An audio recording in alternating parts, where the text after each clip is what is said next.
Ang kwento natin ay parang mga bituin sa kalangitan, magkasama sa iisang tanawin pero hindi kailanman nagtagpo. Pinaglapit tayo ng pagkakataon, pinagsaluhan ang mga ngiti, mga tawa, at mga pangarap na sanay hanggang wakas. Ngunit sa dulo ng lahat, tila itinakda na hindi tayo magkasama sa mga susunod na pahina. Para tayong mga libro sa isang estante, magkatabi pero magkaibang kwento. Isang pag-ibig na nauntog sa realidad, na kahit anong pilit, hindi talaga tayo itinadhana.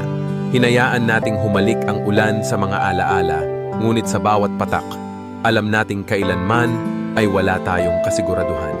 Binalikan ko ang mga yakap na tila nagmamahal na rin ng paalam.